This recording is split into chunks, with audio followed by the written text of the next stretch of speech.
This week's analytical musical analysis of the week is Sleepytime Gorilla Museum's 1997, Tonight We're Gonna Party Like It's, from their album, The Grand Opening and Closing.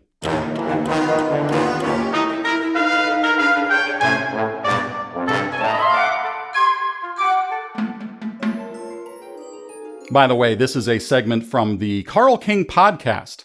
If you enjoy this video, remember to like and subscribe and send us burritos. I'm going to mainly focus on that instrumental breakdown or bridge.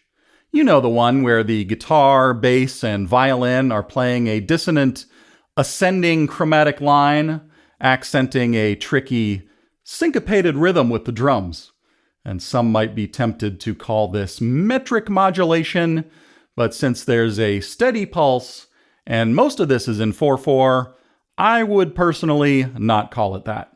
Also be aware that through most of this instrumental section, the hi-hat, or whatever symbol that is, I'll refer to it as the hi-hat part, and the snare are playing a consistent 4/4 pattern. The hi-hat is playing quarter notes, and the snare is on 2 and 4. It is only the kick drum pattern that changes, for the first several segments anyway. Disclaimer, there are other ways of counting some of these rhythms with other more nuanced time signatures, but I am choosing to relate everything here to 4/4 because that's what the main groove of the song is, and it all fits into a quarter note pulse.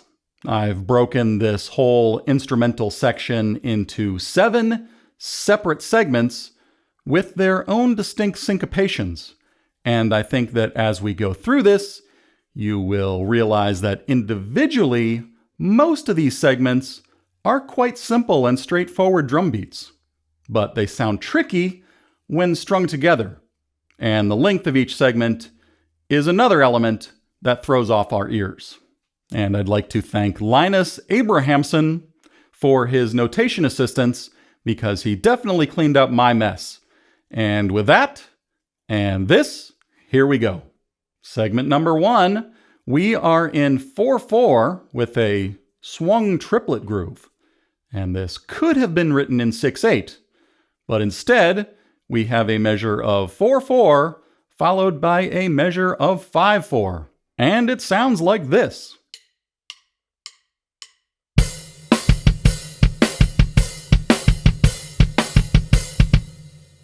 And with counting, it would sound like this. 1, 2, 3, 4, 1, 2, 3, 4, 5. That's the hi-hat playing quarter notes, snare on 2 and 4, and the kick playing on swung eighths. And that's all it is. If the whole song were this rhythm, there would be nothing surprising. But this groove only continues for 9 beats. And don't get tricked by those kick drum 16th notes at the very end of beat 5, which is actually an anticipated syncopation that belongs to segment 2. In segment 2, we are back to 4/4, and we are now moving from swung to a straight 16th subdivision. The kick pattern changes to syncopated straight 16ths playing on the E and of each beat. And you might know that 16ths are counted as 1 E and a 2 E and a. And this continues for 2 measures and sounds and looks like this.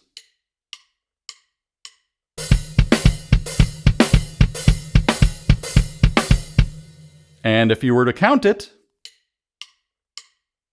1, 2, 3, 4, 1, 2, 3, 4. In the next segment, segment 3, we are back to the swung eighths again, or that triplet groove. And in contrast to the previous groove, it throws us off. But by itself, it's nothing unusual. It sounds like this.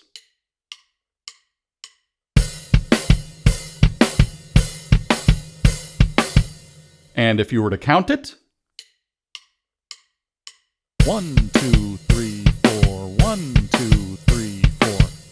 For segment 4, we are back to straight 16ths on the kick, but it's playing on the downbeat, and then from then on, every third 16th note. And in notation, we end up with dotted 8th notes and 16ths. This time, we have a bar of 4/4 and then a bar of 5/4. And it sounds like this.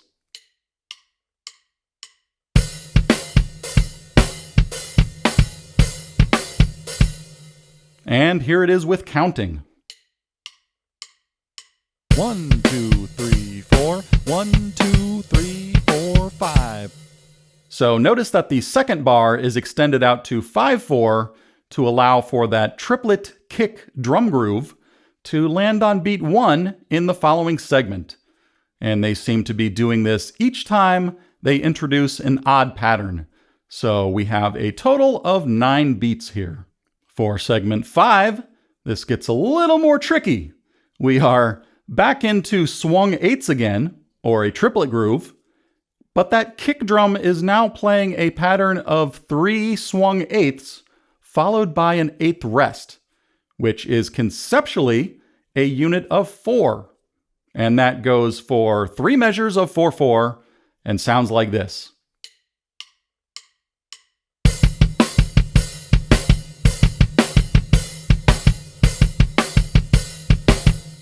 And here it is with the counting.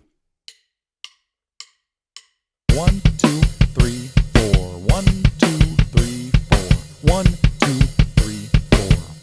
Now, in segment 6, this is where the beat gets downright difficult because these subdivisions are not a normal relationship between the feet and hands outside of prog rock. As bizarre as this part sounds, that hi-hat is still on quarter notes. But the kick and snare are playing a pattern in 5/16. So it's little groupings of 5 notes in which the kick plays 2 16th notes, the snare plays a 16th note, and then there is a 2 16th note or 8th note rest.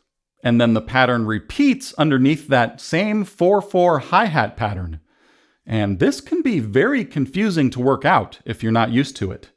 The whole segment is 3 measures of 4/4 and 1 measure of 3/4, which adds up to a total of 15 beats, allowing the pattern to come back around on the downbeat of the next segment. And it sounds like this.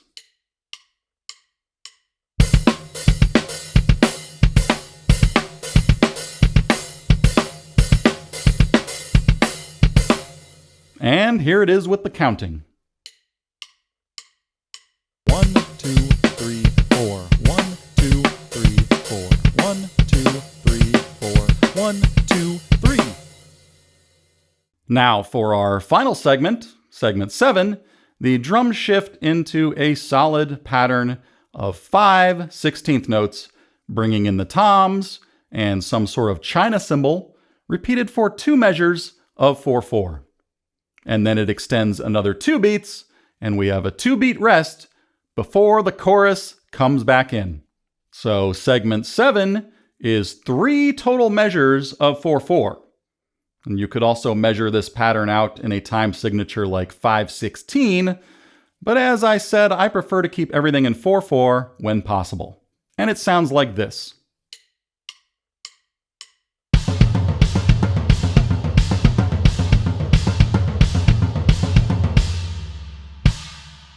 And with the counting. 1, 2, 3, 4. 1, 2, 3, 4. 1, 2, 3, 4. 1. Now let's play the whole thing with counting. 1, 2, 3, 4. 1, 2, 3, 4, 5. 1, 2, 3, 4. 1, 2, 3, 4. 1, 2, 3, 4. 1, 2, 3, 4. 1, 2, 3, 4. 1, 2, 3, 4, 5. 1, 2, 3, 4. 1, 2, 3, 4. 1, 2, 3, 4. 1, 2, 3, 4. 1, 2, 3, 4. 1, 2, 3, 4. 1, 2, 3. 1, 2, 3, 4. 1, 2, 3, 4. 3, 4, 1. Now, as extra credit, I wanted to throw in a short explanation of that confusing, chugging rhythmic dun dun dun dun dun dun dun dun interlude that happens as a turnaround before the verses. And here's how I think that works. According to my dark mathematics, it is 8 notes spaced out across 3 beats. So in this case, they would be dotted 16ths. And that is followed by 2 quarter notes played staccato. And I have notated that in 5/4 because that would contain the entire phrase. Now, I actually sent all this stuff off over to David Shamrock, the original drummer on this track, and he had a different recollection of how that hook was constructed. He had this to say, quote, "Rather than 8 beats over 3, it's actually 2 sets of triplets plus 2/3 of a triplet. The last third of the final triplet is omitted. That gives you the 8 notes that you were hearing. If you tap your foot to the rhythm, it should sound like triplets, but with the last third of the final triplet cut off. I don't believe there is a conventional way of notating that, but it is something that Nils and I have always been fond of doing on occasion. However, the plot thickens because I lined the original recording up to clicks in Cubase, all 3 of those dun dun dun dun dun dun dun dun riffs, and they are not quite triplets.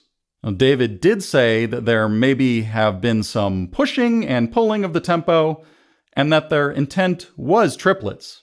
But 8 notes across 3 beats does actually match the recording.